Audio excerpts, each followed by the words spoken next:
Hello everyone, and welcome back to another daily update from Family Exodus. We hope you are well. We are doing well here in the Gambia. Before we get all the way into this video, I would like to ask for you to subscribe to our channel, like this video, and leave a comment below. Thank you very much. All right, so we're at the land today. Haven't been here in a minute, been getting some things straight with the bakery. Got the sink all the way made. Having the plumber come back by later on this week to do the installation. And I will be meeting with the painter that I chose to do the murals on my walls. We had like two estimates, and the third person I had, they said they could do murals, and when they showed up to give me an estimate, they started talking about how they didn't do murals after the conversation. So that happens sometimes. So I'll just have to choose from, I had to choose from the two that gave us an estimate, and we're gonna do what we gotta do. All right, so I had to push the grand opening back, so it will not be on February 14th. And that's just like what happens here in the Gambia. Things get delayed or pushed back due to circumstances out of your control, and you just have to roll with those punches. All right, so what are we talking about this video, guys? Obviously there's been a lot going on here. Not really here, but in Gambia, there's a lot of focus here on the YouTubers. Now, let me just say, first and foremost, YouTubers here in the Gambia probably make up way less than 10% of the people who are actually repatriating here. So it's a bit disheartening to hear people say stuff like, that's why I stay away from the Repat community, yada, yada, yada, because there's not actually just one community. It's just people. We're here. We're all starting over. One day, will there be some cohesiveness? Yes, I assume that based on the like minds. Once the Gambia, finally weeds out who will be staying here or who won't be staying here, that kind of thing, yes, some cohesiveness will occur. But to just put everybody into one box, that isn't fair, and we don't like when that happens to us when we're in the U.S. All black people aren't the same here, and they aren't the same there, and they aren't the same in the U.K., yada, yada, yada. We are not a monolithic people, and the last thing we should be doing is doing that to ourselves. So, guys, that's the first thing. The second thing is, y'all, these are real people's lives.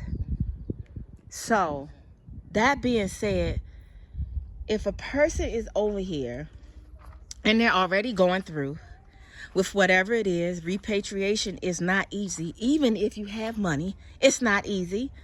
You don't know what your words or your actions may cause another person internally.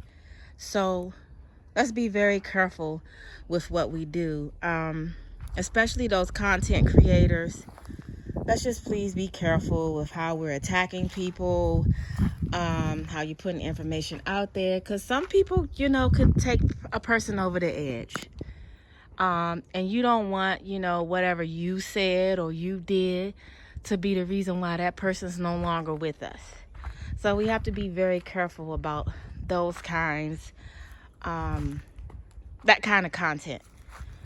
Which is why I pretty much try to weed out the negative people here, because you don't know our struggle. You don't know my struggle. You don't know, my past. You don't know my kids' past or anything. But, we're inviting you into a portion of our lives. Like, I show you what's going on here, but you don't see what's going on every single day of our life, right? All right. Truth be said, everybody struggles in life, and you especially struggle when you are starting over. We moved here from America, where everything is different. The way you do business is different. The way you watch TV is different. I haven't watched TV in forever. The way you're cooking is different. The way you prepare for meals is different. Your life is vastly changing each day. So that itself is a struggle. But what we shouldn't be doing is egging on or championing for somebody to fail. Like, I may not like a certain person's attitude, but I'm not going to campaign for their business to fail. I'm not going to be like, yeah, the restaurant is going down. That's not cool. Like, I have a family too. I wouldn't want anybody out here, I don't want her bakery to fail. They struggling, yada, yada. Yes, we struggling. Yes, we are. I miss my family. I miss my friends. I'm missing my godchildren grow up. My kids' godparents are missing them grow up. We all had dreams of being together forever and just, being a family, and all of that's changed because we decided to move back to the motherland. That is a struggle. Even if it wasn't financial, that's a change, y'all. So just, keep that in mind.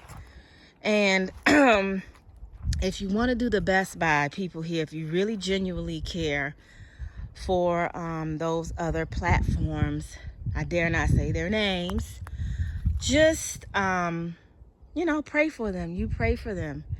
And you stay away from all of the gossip stuff. You stay away from all that. You do your best not to spread it.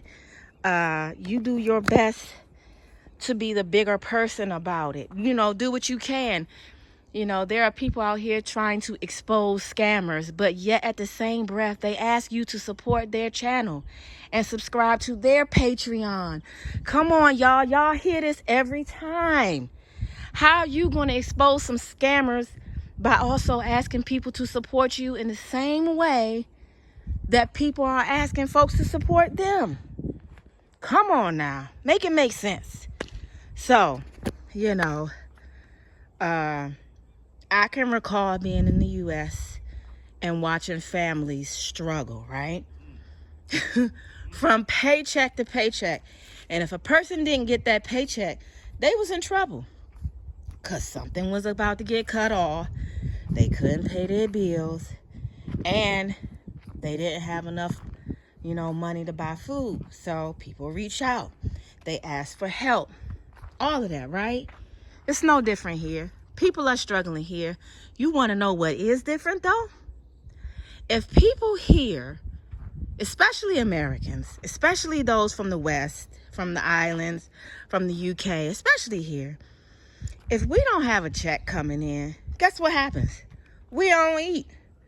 Unless, you have somebody else here that you can depend on, and that's a part of the struggle, finding your community. We don't have the luxury of going to the Salvation Army because we need a place to stay. We don't have the luxury of going to those same folks because our light bill is so much that it's about to get cut off. You know what happens here?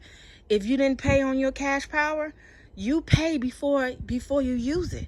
So if you've used all your cash power, ain't gonna be no bill. It's just gonna be cut off, and you're gonna be without electricity. And there's no food stamp here. There's no SNAP benefits here. There's no TANF. There's nowhere that people can go to get help for things like that. Maybe a church or a food bank, and those are far and in between. So those folks don't have, they don't have the opportunities that you have back in the West. So when you laugh about somebody's struggle, what does that really say about you? Yeah, I gave you a few seconds to think about that. Because people are here, came because they wanted a better life. And they know they got to get out there and work. And they know it's hard. We knew it was going to be hard before we came. That's why you see me out here working so hard making these cakes. Getting to know people. visiting folks, making connections, building connections, doing what I have to do. And my husband's going to do what he have to do to support us too. So, that's all I can say. Don't laugh at nobody's struggle, y'all, because guess what? If it was easy, we'd all be doing it. If it was easy, everybody would do it. That is for sure. So, I've said my piece on it. I'm praying for everybody involved. Y'all gonna make it through. I got something to say. Hold on. You got something to say. All right, go for it. I'm hungry. Let's end the video. Let's go. All right, y'all. So before we go, we're going to say peace. Baby. Baby. All right, y'all. Bye.